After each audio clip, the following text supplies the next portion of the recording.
Hello and welcome to the JSA Studio. I am your host, as always, Nathan, and today I'm coming at you with a big reaction to Week 4. We're going to go and break down every single Big Ten team and talk about how they did this past weekend, at least in my opinion.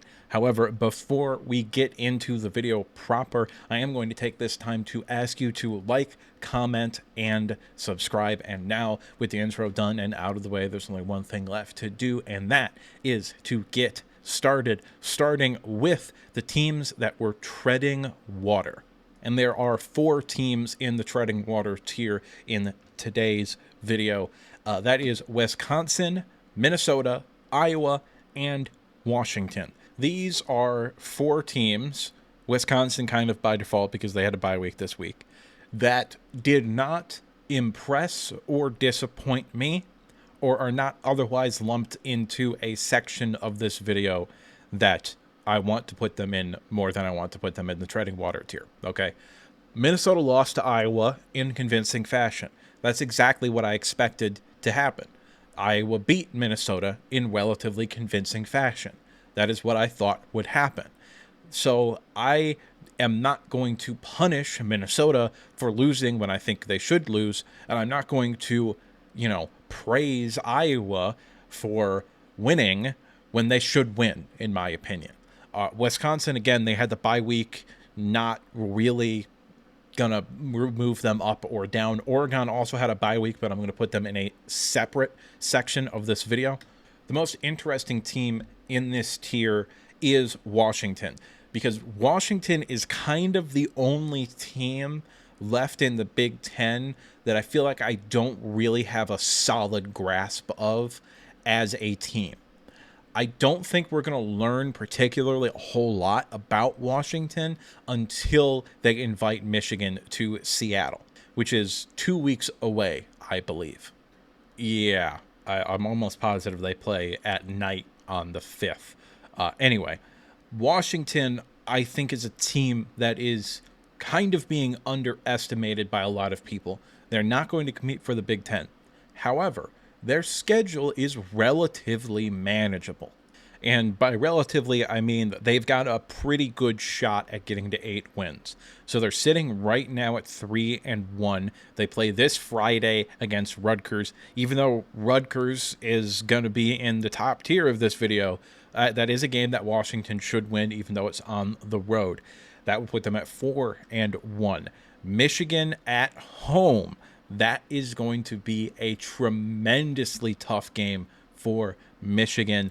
I don't know if they can win that game without having some passing offense, and I don't know if they have a passing offense. So that game's a 50-50 matchup for me right now, as it stands. So Washington could absolutely win that game. They win that game, they're sitting at 5-1. Iowa, not the defense that people think they are this year. Defense is significantly down from the past few seasons. Offense is better than it has been the past few seasons, relatively even significantly slow. However, I still don't think the offense is really anything that a good defense wouldn't be able to stop consistently. So that is a winnable game for Washington. Indiana, I think there's a difference in level of athlete in that game. Even though Indiana is really, really good, I do think Washington should be able to win that game. Then all of a sudden you're looking at 6-1, probably being ranked with USC coming to you. That could be a winnable game. Penn State on the road, probably not going to beat them. UCLA at home should beat them.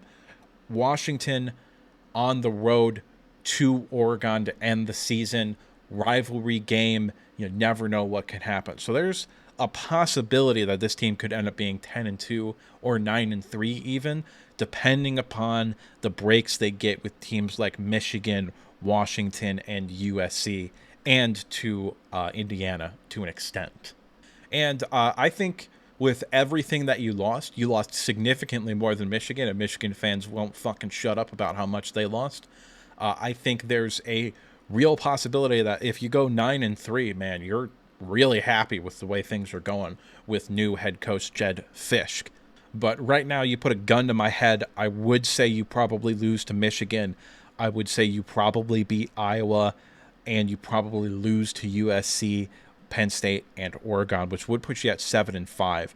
But you could absolutely beat Michigan, which would put you at 8-4, and that's probably the, line for if this is a successful season or not, is 8 wins for you guys. If you go 9-3, maybe you pull off an upset against USC or a rivalry game with Oregon, or who the hell knows what version of Penn State's going to show up on any given Saturday. You get to 9-3, all of a sudden you're starting to look forward and you're like, this is looking like it's going to maybe become a consistent team in the Big Ten. You do dodge Ohio State this year, which is a bigger deal than people think it is for this team this year, because that's the difference between 7-5 and 8-4 potentially. You've got close games, close matchups. I could be talked into you losing to Iowa, Michigan, and Indiana, which means you probably won't make a bowl game. But that's a worst case scenario, and even then I'm not going to be too mad at the state of this program because it is year one under Jed Fisch. And you don't have as much talent as other teams compared to where you were last year. So what do I mean by that? Well, Illinois went out and got some big-time transfers. They went and got a day 2 pick at wide receiver. They went out and got an NFL caliber quarterback, in my opinion, in Altmaier. Then you look at Michigan. They're bringing back several first-round picks on defense and potentially a first-round tight end. You look at Oregon, they got a whole bunch of big-time transfers. Look at Ohio State, they got a whole bunch of big-time transfers. So, they are all rosters that have improved dramatically. You could also throw Indiana in that mix. They went out and got a bunch of transfers, look significantly better than they did last year. So you could say that of all of the Big Ten teams, you're the team that regressed the most in terms of the teams that were legitimately good last year. And you're still on pace to win 8 or maybe even 9 games, depending upon how well you play to end the season. So Washington is a team I'm going to be paying attention to, especially this week. I'm going to get my kind of first real close look at them when you play Rutgers at 8 p.m. on Friday. I haven't really gotten to watch you as a whole team this year. I've seen bits and pieces of games and have kind of avoided creating opinions because I haven't really gotten to watch you all that much. However, I am going to make it a point this week to watch you before the Michigan game to kind of get a feeling for what that's going to look like. Moving on to the next tier, these teams are who I thought they were. Maryland, Purdue, UCLA, and Northwestern. You guys came out and proved to me that you are what I thought you were. When it comes to Maryland, I mean, honestly, Villanova was 3-0 at the FCS level coming into this game. Might be a decently coached team. You did win. You won by 18 points, which I don't believe was covering. However, you won the game. You looked okay doing it. I do think this is probably going to be a team that's going to struggle to make a bowl game. However, perhaps I might be a little bit low on you. You could talk me into being low on you more so than these other 3 teams. Purdue, you guys suck. You're not good. Northwestern, same thing. You might be able to, Big Ten toughness your way to a win against some other teams that are kind of struggling to get you to 5, maybe even 6 wins. But I don't think this is a program that's particularly going anywhere. UCLA, I don't think anybody really had high expectations for you coming in, but man, you look bad. And yes, you did show some fight against a unironically bad LSU team. I do not think they're a good team at all. LSU, by the way, plays South Alabama this week, and that is an upset game if I've ever seen one. South Alabama can score on anybody, and LSU's defense is ass. So that is a game to watch out for if you're the betting kind of individual, because that is a game that LSU absolutely could lose. Then they play Ole Miss, and I think they're going to get exposed, even though that game is at home. Texas A&M might be better than them. They play Alabama. I'm going on a tangent here, but even though LSU does have a relatively easy schedule by SEC standards this year, they're not a team that I think if they had a more difficult schedule would be getting to 8 wins. I think they're a bad football team. They needed a flat out and straight up miracle to beat South Carolina. South Carolina was clearly the better football team than them. There's no way you could have watched that game and not come to the conclusion that South Carolina was not the better football team. Anyway, tangent on SEC away here. UCLA, you're not good. I don't have a whole lot of faith in this program going forward. I thought it was borderline ridiculous to run Chip Kelly out of Southern California. I thought that he was building something there. Even though they missed on Dante Moore as a quarterback, big 5-star guy, I think you probably could have gotten somebody to come to UCLA as a transfer player and gotten some pretty good quarterback play with a pretty good offense if Chip Kelly was there. That's not the case. You ran Chip Kelly out of town. And then you hired what I think was a running backs coach to be your head coach because he had connections to the program. And, you know, that's like college football nepotism right there. I just, I don't think this is a program that I think has a whole lot of, you know, bright days, sunny days in their future. But that's just me. And of course, what do I know? Nothing. Obviously, I'm just some asshole on the internet. That's the whole gimmick of the channel. Moving on to what has become a staple on this channel, the Scarlett Johansson tier. Why is this the Scarlett Johansson tier? Well, because these teams look pretty. And this week, 2 of the 4 teams on this list have become staples of this list early on in the season, and that is Illinois and Indiana. Top 20 team, Illinois, and team that should be ranked, Indiana. That is spectacular to think about to me. These are both teams that I think are going to get to at least 8 wins, maybe more, depending upon if they can get some breaks. I've been on record that Illinois bringing Michigan to Champaign, that they will be favored in that game. I still believe that, even though Michigan did beat USC, and I didn't think they would.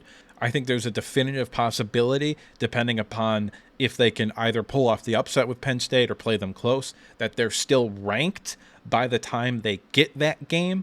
I think they have a relatively easy schedule as well. I think Michigan is a winnable game, in which case I would only say there are 2 games that probably aren't winnable, being Penn State and Oregon. Both of those games are on the road.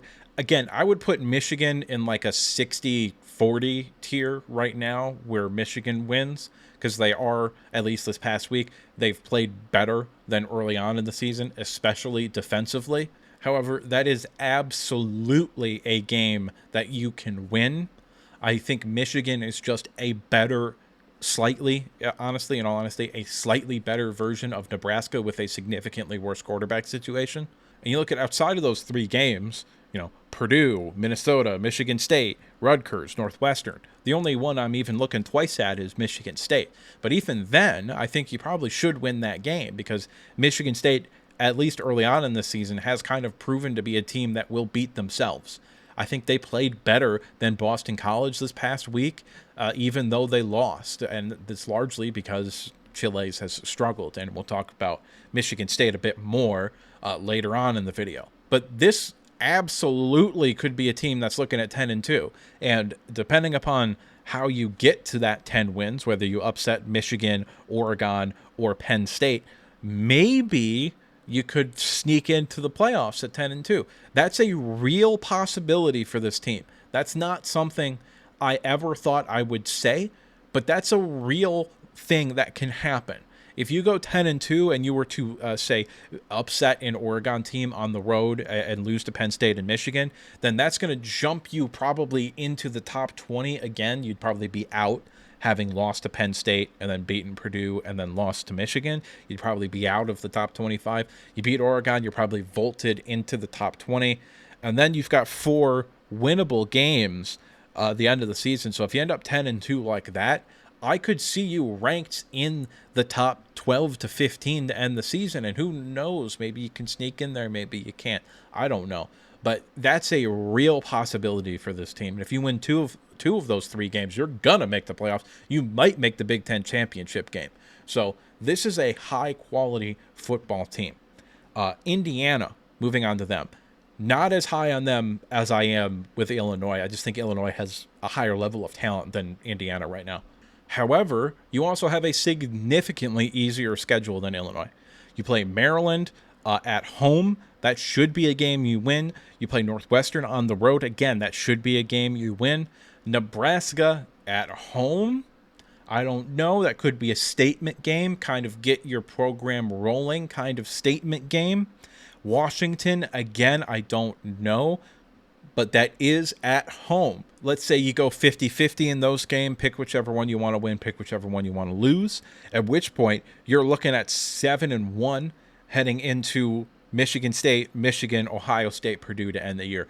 You've got a solid chance at that point. Again, Michigan State, they could absolutely turn the ball over into a loss to a worse team, in my opinion. I do think Michigan State is probably better than you, but with the turnovers and all of that, if that continues, I probably would pick you to win that game. It'd be close, but I would probably lean towards you if Michigan State continues to turn the ball over like they have. And then again, Michigan, they don't have a passing game. Who knows? That is absolutely a winnable game. You're not going to beat Ohio State, but that's the only game where I can't talk myself into you winning. Okay? Like, I don't think it's likely that you beat Michigan. I don't think it's likely that you win 2 or even all 3 of Nebraska, Washington, Michigan State. I think you probably get 1 of those 3. And then Michigan, Ohio State, I would lean towards no. And then you're probably going to beat Purdue. But again, that is a rivalry game. Don't know what can happen there. All of that being said, this is a team that I am tremendously impressed with. I wholeheartedly believe that this is a team that, assuming they can upgrade in the portal this offseason and get some, potentially bigger weapons on offense to go with quality offensive line play and a quality quarterback right now, this is a team that could potentially be in play for the Big Ten next year. And that is fucking crazy to think about. Indiana. The Big Ten is wide open next year. We've got no clue what Ohio State's going to look like. We've got no clue what Oregon's going to look like. We've got no clue what Michigan's going to look like. All 3 of those teams are losing half of their starters minimum. And Penn State's probably going to lose a lot of their big-time players too. Maybe not the quarterback, but other players, potentially one or both of the running backs. Abdul Carter is probably gone, as well as some other players on defense. So next year, the Big Ten is wide open. And both of these teams, Indiana and Illinois, have a solid chance to be in that conversation next year.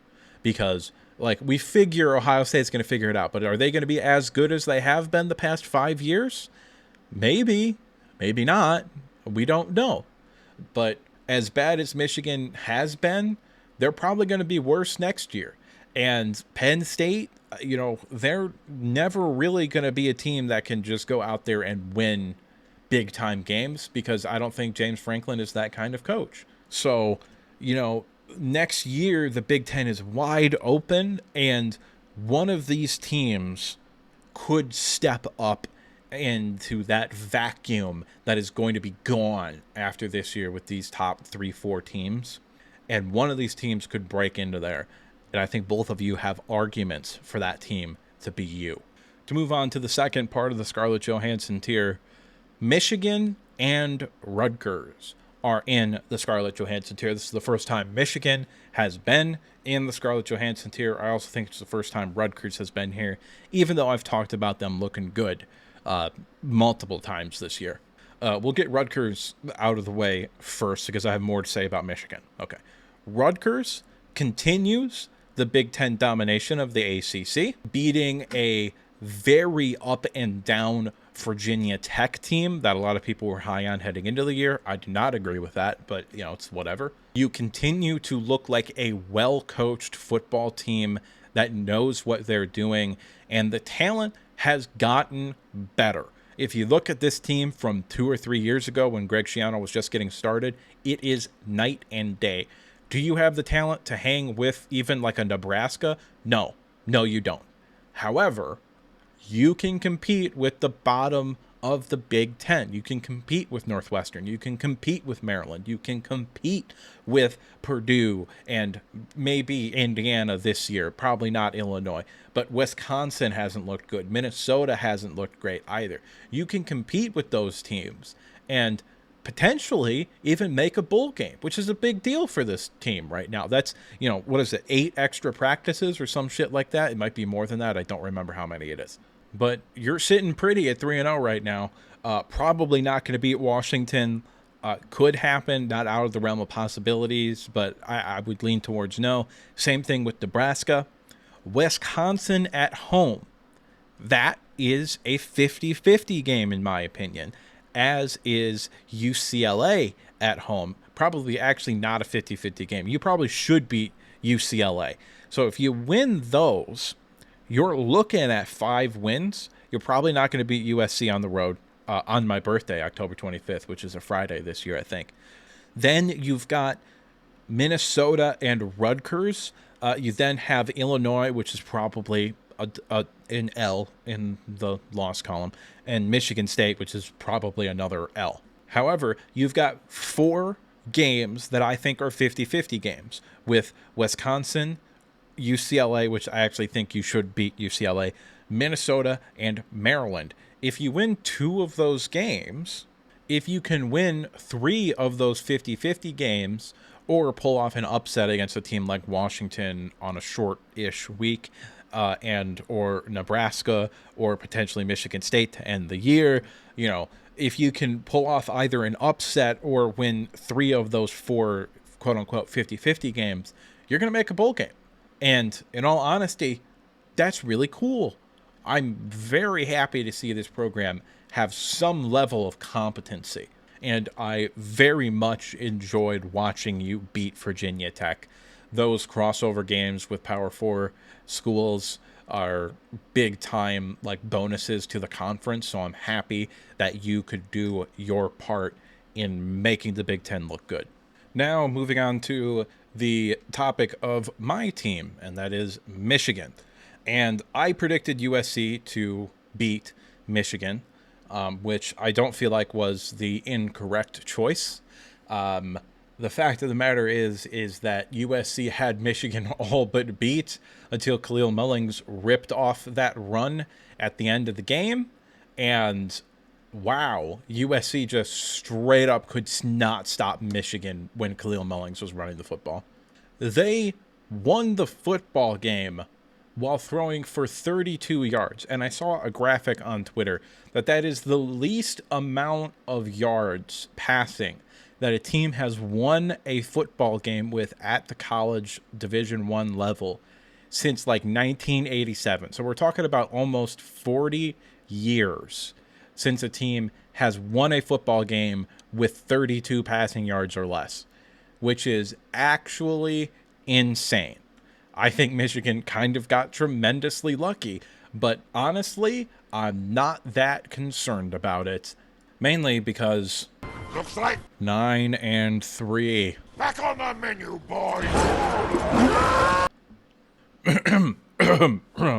I mean, but that's just me, and that's just what I think. So, who really cares about that? Anyway, getting into the nitty-gritty of the game, even though I have been a defender of Donovan Edwards, it's just really clear at this point that the offensive line is not going to be able to block in the style that Donovan Edwards needs in order to succeed. Because there have been people that, incorrectly in my opinion, even though the critique itself is not unjustified, that have been overly critical of Donovan Edwards for missing gaps or stuff like that. And a lot of those are the play is designed to go into the A gap, but the B or the C gap is the one that opened up. And Donovan Edwards is 6 foot and north of 215 pounds. He is not jump cutting from the A gap to the C gap. And to be honest with you, he's probably not jump cutting from the A gap to the B gap.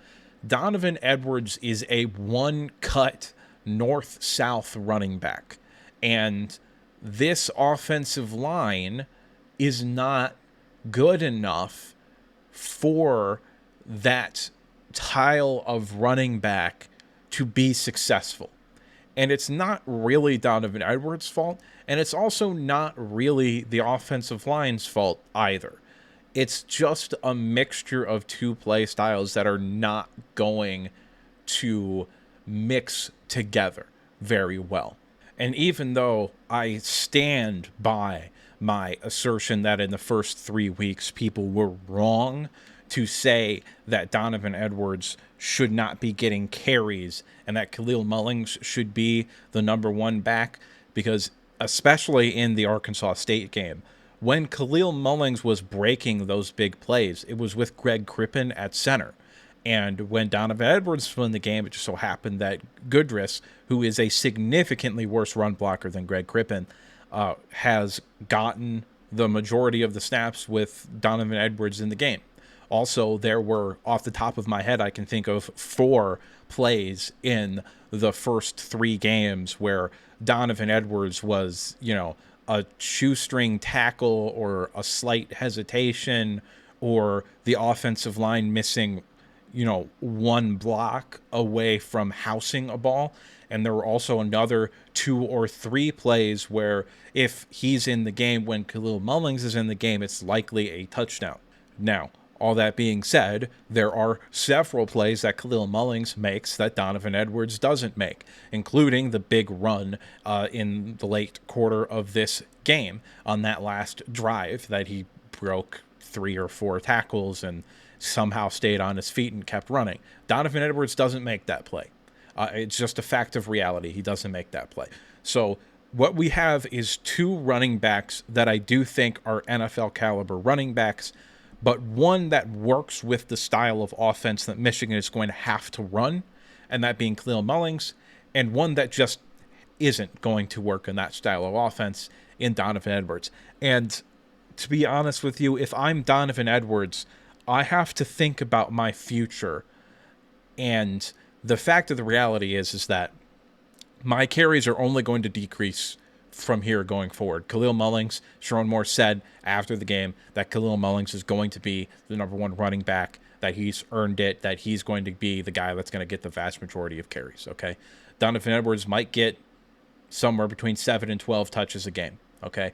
That's just the reality of the situation for him. And if I'm him, I have to seriously consider going to Sharon Moore and saying, I'm not playing the rest of the year so that I can maintain a red shirt and I can transfer somewhere to either a really good group of 5 team like Memphis, or I was actually just about to say UCF, but they're a Power 4 team right now. But UCF would be a good fit for him as well.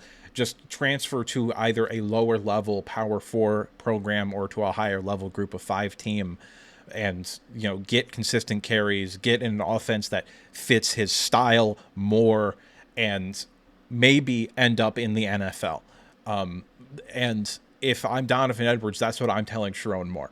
And if I'm Sharon Moore, I'm going to let him do it, because I think there's a significant possibility that going forward, Benjamin Hall, again, is a better running back than Donovan Edwards right now. And you also want to get Jordan Marshall, especially later on in the year, some touches as well. So I think there's a lot of motivating factors for both sides to kind of just be like, yeah, okay, it's not going to work out. And I hope Donovan Edwards either has someone in his ear telling him that that should be the case, whether that's an agent or a coach or a family member. And I kind of hope that Sharon Moore will be mature enough as a head coach to understand that that's what Donovan Edwards needs to do for himself. That's what's best for him. And it's also probably at this point what's best for the team. Because the fact of the matter is, if you take that 41-yard touchdown away from Donovan Edwards, he has like 17 carries for 30 yards. He hasn't been good. And that's kind of the way he's always been. Like, if you take away the 2 long runs against Ohio State in 2022, he averaged like 2 yards a carry. If you take away the big runs against Iowa the next week, he's averaging like 3 yards a carry. Okay? Like, he's always been a guy that is not going to get consistent yardage, but is going to break open a play. And that's why you give him 25, 30 rushing attempts, because he's going to break open 2 or 3 big time runs a game, maybe even just for touchdowns. And that's kind of why you give someone like Donovan Edwards the ball consistently.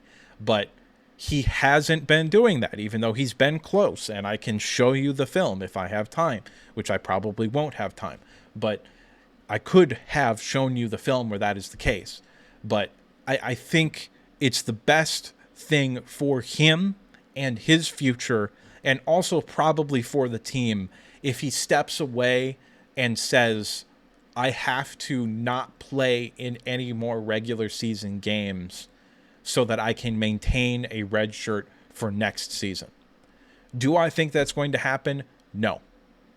But that's absolutely what I think should happen. I think Donovan Edwards is just not going to have a real chance at getting drafted in the NFL draft this year, and he doesn't have another year of eligibility. He played too much as a freshman and a sophomore and a junior, okay? So he's not going to maintain eligibility. Now, maybe with some bullshit NCAA's giving everybody an extra year kind of shit going on, he might be able to finagle his way into another year. But if I'm Donovan Edwards, I can't take that chance. Do I think it's going to happen? No. Do I think it should happen? Yes. I think it behooves Michigan to get Benjamin Hall more carries. I think it behooves Michigan to potentially let Jordan Marshall get some touches going forward. And I think it's the best thing for Donovan Edwards to just not play the rest of the year. And again, it's not going to happen. Donovan Edwards, I believe, was voted a captain. I'm not positive. But at this point, it's very clear that Khalil Mullings is going to be the RB1 going forward, and that Donovan Edwards is just not going to be that effective, because throughout his entire career, he hasn't been effective as a change of pace back. When Donovan Edwards was at his best, it was, Ohio State, Iowa, TCU. Now, Michigan had to throw the ball against TCU, but he was shaping up to have an effective day running the football before Michigan got down big and had to just toss it in the air so much. But those were the 3 games where he was at his best, and that was when he was getting 20, 25, 30 carries a game. And that is when Donovan Edwards is going to be his best. So I hope for him that he can either have the wherewithal to step away, or has someone, maybe an agent, telling him that you're not going to get drafted if shit keeps going like this, and the best thing for you is to step out, get that red shirt, because you can play in 4 games and maintain a red shirt. Then after that, next year, we can go ahead and transfer to a program that will give you more consistent carries, and then we can start looking to the NFL, because it's not going to happen at Michigan. And Donovan Edwards is far, far too talented of a running back for him to not get touches. But it's just very obvious that it's just not going to work out here right now. And honestly, that's what the transfer portal is for. It's for players where it's not going to work out. I don't have any ill will towards Donovan Edwards. He will always have a special place in my heart for 2022 in the national championship game. But it's very obvious that he needs to move on from this team. And even though I don't think it's going to happen, I wish it could, but it's just not. It's very unlikely to happen. I think he's probably going to end up ruining his chances to be in the NFL by sticking around with this team. And I don't want to see that happen, but it is probably the most likely outcome at this point. Moving on to the next tier. This is pretty much how I felt about this group of teams here. Even so, you managed to entertain me a bit. Stand proud. You are strong. And because I was going to make that reference, I almost called this the Jogo tier. However, and by the way, for the uninitiated, Jogo is the monster that the other character, Sukuna, is telling to stand proud.